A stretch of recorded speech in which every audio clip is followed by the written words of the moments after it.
It were not best that we should all think alike. It is the differences of opinion that make horse races. A quote by Mark Twain meaning that being different and thinking different is a good thing. Could you imagine a world where everything was the same?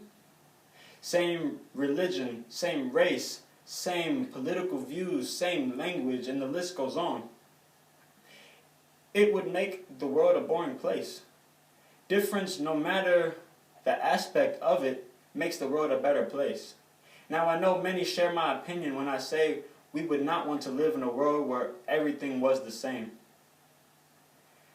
Harrison Bergeron, a short story by Kurt Von Gogh, shows the importance of difference and how, when it is forbidden, everyone wants that freedom once again. In some ways, the world has become like that of the world in Harrison Bergeron, by the fact that differences, no matter the extent, are frowned upon and rejected. We are all humans. We put our pants legs on one pant leg at a time. And though we are different, we are not so different. Today, I will show how differences have separated us as a people, and how we can become united by simply putting our differences aside. Good evening. My name is Youseff Fouad, and tonight I would like to persuade the class that minute differences have separated us as people. Now, to understand how this has happened, you must understand the minute differences that have separated us. Aspects of history, or examples in history, that have caused this separation. Some brief knowledge on the human body, as well as how we can fix this problem. Let's begin by explaining what causes separation. Separation, by definition, means the action or state of moving apart. Throughout time, we have allowed many things to separate us as a people. We make it seem as if these differences make us a different species, causing us to have to dissociate from each other. We have allowed religion, race, ethnicity, sexual orientation, the neighborhood you grew up in, education level, social class, and the list goes on, separate us as a people. Yet it seems we are content with this severance, but there has to be a reason behind it. Ignorance causes fear. When there is a lack of knowledge about something, you tend to stray away from it unless raised otherwise. More often than not, it seems as if many accept ignorance as bliss. According to labspace.com, there are 5 layers of conflict which may help us understand where the root of this problem, where the problem roots. Misunderstandings resulting from misconceptions. Differences in values, meaning people's values and beliefs influence how they view and act in the world. Differences of interest, meaning people are competing for things that they want, such as power. Interpersonal differences, personality differences, meaning people just cannot get along. And lastly, feelings and emotions. Hurt feelings and strong emotions can further conflict no matter what the topic or no matter the subject. Our blatant disregard for life in general grows more and more as time goes on. And though it may seem that we are moving forward, we are really not.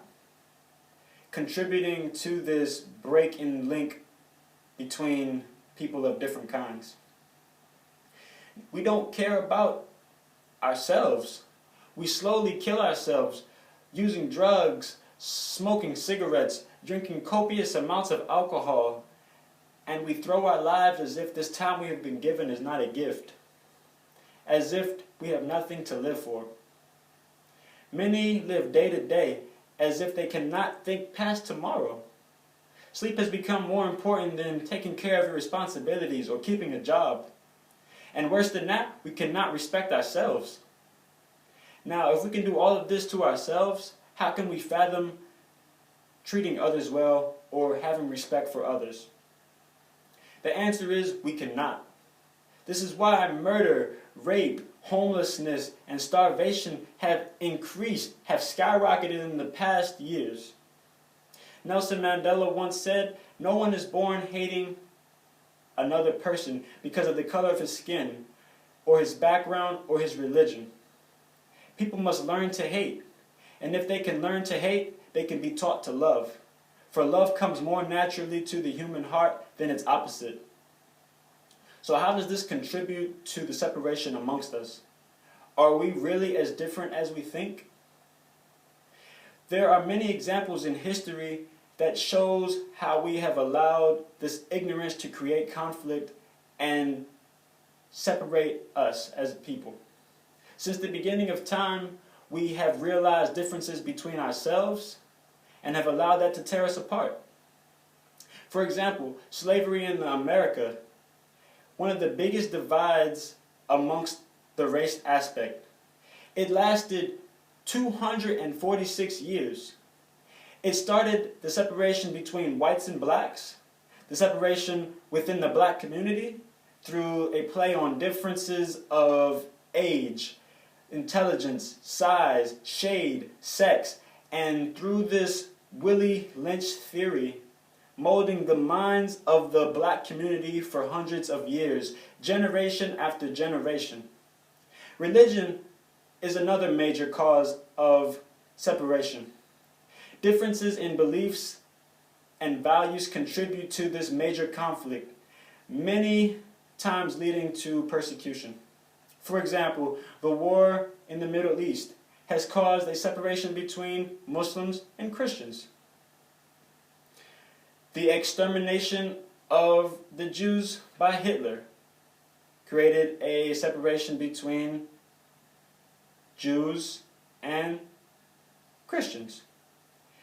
And the conflict between the Shiite sect of Islam and the Sunni sect of Islam have all created a separation between religion and religion. But are we really as different as we think? Anatomically, we are the same. According to the American Association of Physical Anthropology, all humans living today belong to a single species, Homo sapiens, and we share a common descent. The biological differences are due to hereditary and natural and social environments, the adaptation to these natural and social environments. We all have the same parts inside of us: heart, lungs, intestines, and so on. It is meaningless from the biological point of view to attribute a general inferiority or superiority to that of race, especially when there are no pure races and there are no evidence that one has ever existed according to the American Association of Physical Anthropology. Genetic and physical differences, of course, exist, but we are all of the same species. We are only different because we think we are different, and the ideas and our thoughts create this big divide.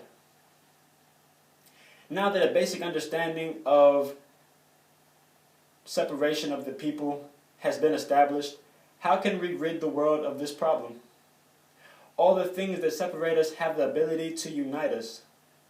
But the problem is we only allow those like us to be united amongst us.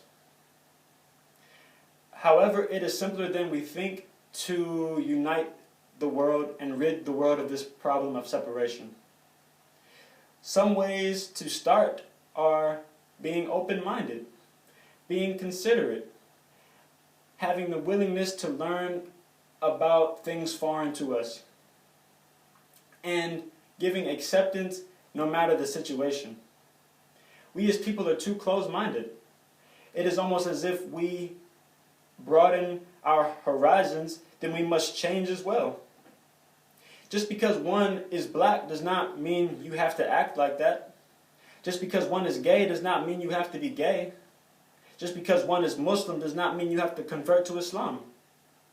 It is just a matter of understanding and accepting that our values and morals and beliefs are different than yours. Interfaith religious groups, for example, are a perfect example of unity, where many religions get together and understand one another. Interracial relationships are another good example where it shows that race has no matter. We have this idea that we should not like different, not realizing that it is impossible to be the same. Today, I have covered what differences have caused separation amongst people, some brief knowledge of the human body, and how we can rid the world of this partition. Over time, we have allowed such minute differences and irrelevant things separate us as people. This separation has caused disagreements, disputes, and complications everywhere, allowing this idea for world peace to escape us. Not realizing that with the most simplistic form of acceptance, consideration, and adaptation, we would all be better off. If it bothers me to know and see that we have become so numb and comfortable with the way things are. Just being cordial with people because we have to be. But just stop and think. What makes us so different? Why do these differences matter? In the wise words of Henry David Thoreau, if a man does not keep the peace with his companions, or does not keep the pace with his companions, perhaps it is because he hears a different drummer. Let him step to the music for which he hears, however measured or how far away. Thank you. Have a good night.